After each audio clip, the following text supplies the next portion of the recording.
You may be my leader, but I'm gonna punch you right in your mouth. If there is a warning, you will hear it. In the 60s, life in the USA was full of funny and cute things that kids today might find strange or amusing. Back then, families relied on a printed TV guide to know what shows were on TV for the week. Can you imagine going to a drive-thru movie to watch a film in your car? And driving a vehicle with a manual transmission, where you had to change gears yourself. Kids today might be surprised to hear that lead paint was used in homes and toys, or that diners with car hops were a thing, where servers on roller skates brought your food to your car. These are just some of the cute stuff. So join us as we explore the second part of 20 Things in the 1960s Kids Today Will Never Understand.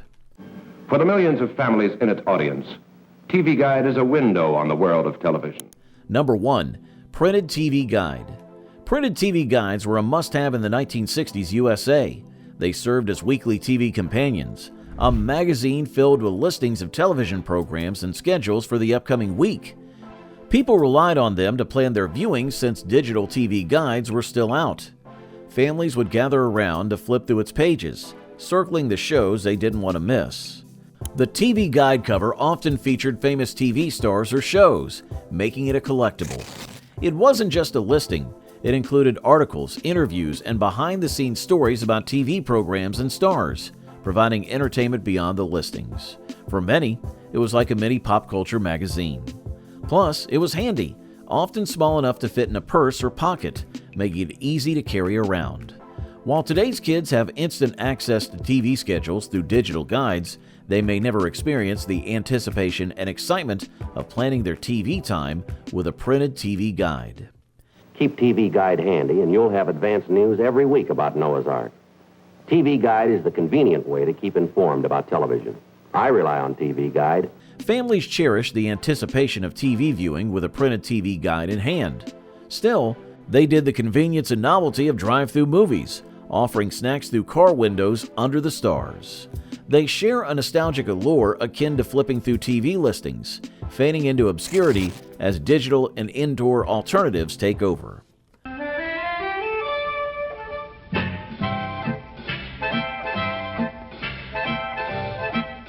Number 2. Drive-thru movies.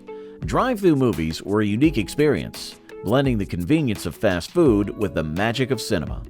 Unlike traditional drive theaters, where you watch the movie from your car, drive-thru movies let you pick up snacks and concessions without stepping out of your vehicle. Imagine cruising up to a designated area where attendants would serve you popcorn, hot dogs, candy, and drinks right through your car window. It was like having a fast food restaurant merged with a cinema concession stand, all from the comfort of your car seat. Families and friends enjoyed the novelty of this experience, creating cherished memories of movie nights under the stars. Unfortunately, drive-thru movies gradually faded as indoor theaters and drive-ins became popular. Today, with the convenience of online streaming and multiplex theaters, kids may never understand the delight of enjoying a movie while snacking on popcorn handed to them through their car window on a warm summer night. Number 3. Manual transmission cars. In the 1960s, driving manual transmission cars was the norm, unlike today when automatic transmissions dominate the roads. These cars required drivers to shift gears manually using a clutch pedal alongside the gear stick. It was a skill that took practice to master, coordinating clutch and gear shifts smoothly. Drivers had more control over the vehicle's acceleration and fuel efficiency, as they could choose the optimal gear for different driving conditions.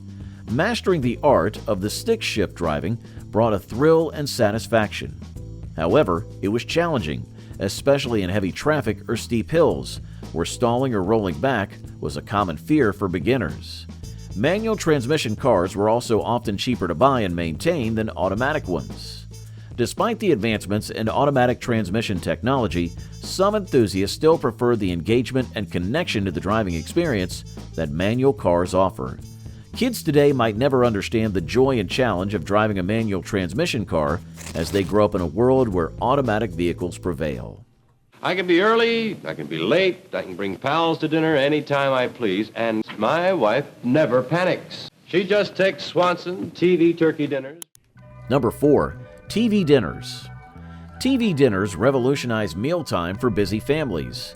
These pre-packaged frozen meals offered convenience like never before. Each TV dinner typically contained a main course, such as fried chicken or meatloaf, along with sides like mashed potatoes, vegetables, and dessert, all neatly categorized in a foil tray.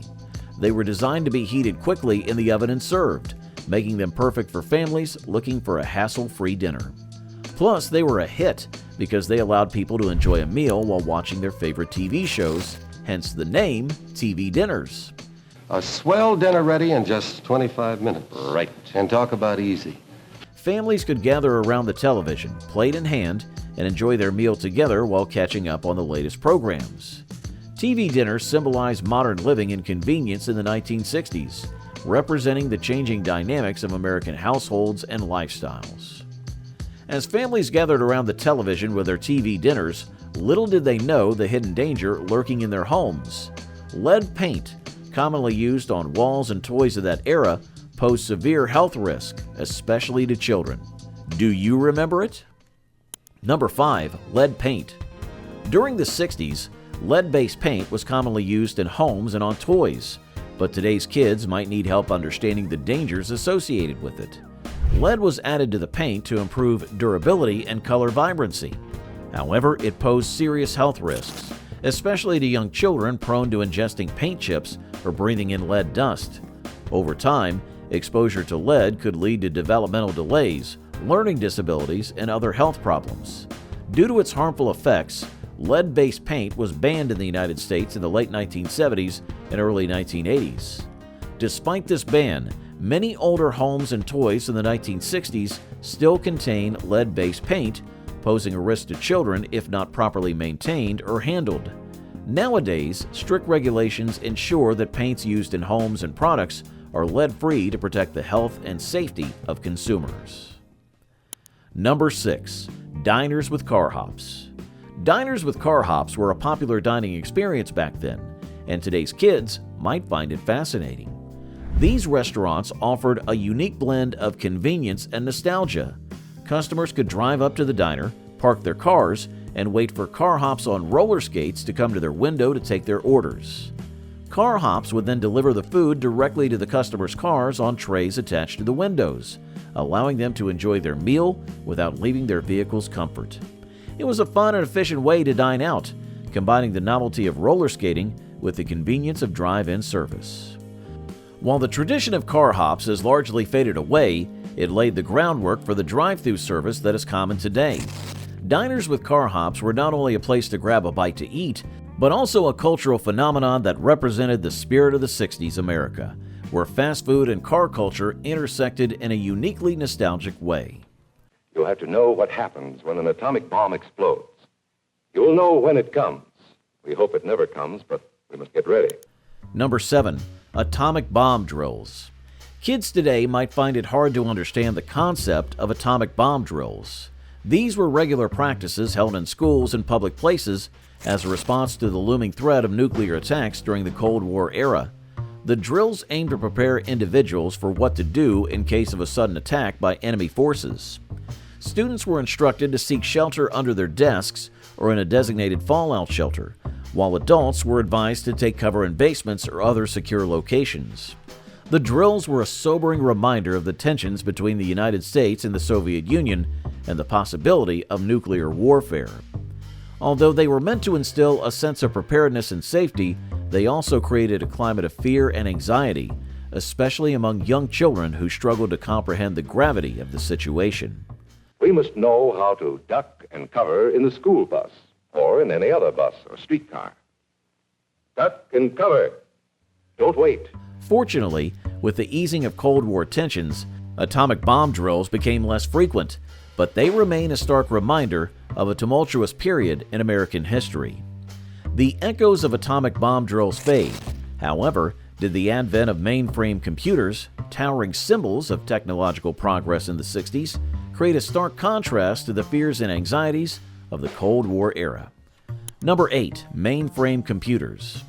In the 60s, mainframe computers were marvels of technology that kids today might find difficult to comprehend. These machines were massive, occupying entire rooms and were incredibly expensive. Unlike today's sleek and portable personal computers and smartphones, mainframes were behemoths of metal and wires, with limited processing power compared to even the most basic modern devices. Large organizations and government agencies primarily used them for complex calculations, data processing, and scientific research. Notwithstanding their size and cost, mainframe computers played a crucial role in shaping the digital landscape of the 1960s, laying the groundwork for the advancements in technology that followed. Programmers worked with punch cards and magnetic tapes to input and retrieve data, a far cry from the user-friendly interfaces of today's devices. Number 9. Physical encyclopedias. Physical encyclopedias were the go-to source for information and research, a concept that might seem foreign to kids today in the internet age. These multi-volume sets were typically found in libraries and homes, offering a comprehensive overview of various topics ranging from history and science to literature and art. Encyclopedias were meticulously curated by teams of experts and scholars, providing reliable and authoritative information on a wide array of subjects. People often spent hours flipping through the pages, absorbing knowledge and finding answers to their questions. Encyclopedias were educational resources and decorative pieces, with their ornate bindings and impressive volumes displayed proudly on bookshelves. However, with the advent of the internet and online encyclopedias like Wikipedia, the reliance on physical encyclopedias has dwindled. As the pages of physical encyclopedias turned, did smoking sections, once ubiquitous in public spaces, face a fate akin to encyclopedias, dwindling in relevance with changing societal norms and technological advancements.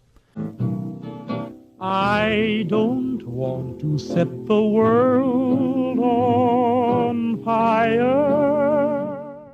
Number 10. Smoking sections.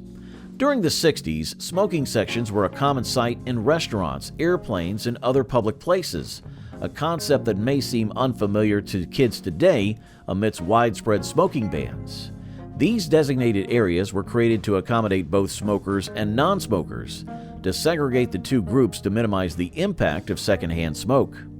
Restaurants would often have separate sections or rooms for smokers, while airplanes had designated rows where smoking was allowed. This practice reflected the prevalence of tobacco in American society during that time, as it was considered socially acceptable and even fashionable. However, concerns about the health risk associated with smoking and exposure to secondhand smoke led to the implementation of smoking bans in public spaces in the following decades. Now, smoking sections are virtually non-existent, replaced by smoke-free environments aimed at promoting healthier lifestyles and protecting individuals from the harmful effects of tobacco smoke. Poodle skirt was born. Once a staple at sock hops, the flowing fashion trend. Number 11. Poodle skirts. Poodle skirts were iconic fashion pieces of the 50s and 60s in the USA, embodying youthful vitality and style. These skirts were typically made from felt or other fabrics and featured a full swing silhouette that flared out from the waist down. The embellishments made them stand out, especially the applique poodle designs that adorned the skirt, giving them their distinctive name. Other popular motifs, such as music notes, record players, and cars, were also commonly featured along with poodles. Poodle skirts were often paired with a cinched waist and a petticoat underneath to add volume and create the signature flouncy look. They were a favorite among teenage girls and young women, worn for dances, parties, and other social gatherings. While poodle skirts have largely fallen out of mainstream fashion, they remain an enduring symbol of the vibrant and carefree spirit of the 50s and 60s. After the twirl of poodle skirts conjures memories of bygone eras, did soda fountains, with their nostalgic charm and fizzy concoctions, evoke a sense of joy and community akin to the youthful exuberance embodied by poodle skirts. Have you noticed? You hear something new at fountains today. Number 12. Soda fountains. Soda fountains were cherished fixtures in pharmacies, diners, and soda shops, offering a unique and nostalgic experience that kids today might never fully grasp. These countertop dispensers were a hub of activity where people gathered to enjoy carbonated beverages mixed with flavored syrups. Customers could choose from various flavors such as cherry, vanilla, root beer, and cola, and then watch as the soda jerk skillfully mixed the syrup with carbonated water, creating fizzy concoctions known as sodas or floats. The ambiance of a soda fountain, with its shiny chrome fixtures, spinning stools, and nostalgic decor, evoked a sense of nostalgia and simpler times. Although modern soda dispensers and fast food chains offer similar beverages, they lack the charm and personal touch of the classic soda fountain experience, making it a cherished memory for those who enjoyed it in the 1960s. Because Party Line service is a shared service, it is all the more important that its users understand what they need to do to get full benefit from it. Number 13, Party Lines. Party lines were a custom feature of telephone systems, offering a fascinating glimpse into the past that kids today might find hard to grasp. These telephone lines were shared among households within the same neighborhood or area, meaning several families had access to the same line. As a result, making a phone call requires waiting for your turn, as others might already be using the line. Furthermore, because the line was shared, it was possible to overhear others' conversations, leading to occasional privacy concerns and gossip. Despite the inconvenience and lack of privacy, party lines fostered a sense of community, as neighbors often got to know each other better through shared phone conversations. Over time, advancements in technology and the expansion of telephone networks led to the phasing out of party lines in favor of private lines for individual households. Today, with the prevalence of mobile phones and digital communication, the concept of party lines is a relic of a bygone era. Still, it remains an intriguing aspect of telephone history. Are these your drugs? Look, Dad, it's not Where did you get it? Dad, Answer me. Back in the 60s, Quaaludes were a widely used sedative and hypnotic drug, but their popularity came with significant consequences that kids today might struggle to understand. Marketed as a treatment for insomnia and anxiety, Quaaludes were initially prescribed by doctors, but soon became a recreational drug of choice due to their euphoric effects. They were known for inducing relaxation and a sense of calmness, making them appealing to individuals seeking to unwind or escape from stress. However, Quaaludes also had severe side effects, including addiction, memory loss, and impaired judgment, leading to their classification as a controlled substance. Concerns about their misuse and abuse prompted the banning of Quaaludes in many countries, including the United States in the late 1970s and early 1980s. Despite their ban, Quaaludes remain infamous for their association with party culture and drug abuse during the 1960s and 70s. As memories of the 60s echo, did the allure of Quaaludes' euphoria and the sobering reality of their consequences resonate with the urgency and necessity of civil defense sirens, symbols of preparedness and safety during tumultuous times? MVQ, calling all patrols. Air raid warning, clear all streets and stop incoming traffic. Number 15, Civil Defense Sirens. Civil defense sirens served as vital tools for warning the public about emergencies, which may seem foreign to kids today. These sirens were strategically placed in communities across the country. They were typically used to alert people to impending dangers, such as air raids during conflict or severe weather events like tornadoes. The sound of the civil defense siren, often a distinct wailing or blaring noise, signaled the need for immediate action, whether seeking shelter or taking cover. Regular testing of these sirens was common practice, with scheduled drills to ensure that the public was familiar with the warning signals and knew how to respond in an emergency. Though modern technology, such as smartphones and emergency alert systems, has primarily replaced civil defense sirens, they remain a symbol of a time when communities relied on simple yet effective methods to stay informed and safe during a crisis. Typing motions are confined to your fingers. Number 16, Manual Typing Classes. Manual typing classes were standard in schools, providing students with the essential typing skills on typewriters. These courses focused on teaching proper typing techniques, emphasizing accuracy and speed. Students would learn to position their fingers on the keyboard, memorize the layout of keys, and practice typing exercises to improve their proficiency. Typewriters were the primary tools used for written communication at the time, so mastering typing was considered a valuable skill for future employment opportunities. Also, typing classes were often seen as a practical and necessary component of a well-rounded education, alongside subjects like math and English. Despite the rise of computers and digital technology, manual typing classes persisted well into the latter half of the 20th century, gradually evolving to including keyboarding skills on computers. The need for manual typing classes is diminished with the prevalence of touchscreens and voice recognition technology. However, they remain a nostalgic reminder of when typewriters were the primary means of producing written documents and typing skills were essential for success in many professions. We're going to ask the audience, and we are going to join in applauding both orchestras here tonight. I think that's swell. Really magnificent. Number 17, the Rat Pack. The Rat Pack was a legendary group of entertainers that rose to fame during the 1960s in the USA, led by the iconic Frank Sinatra.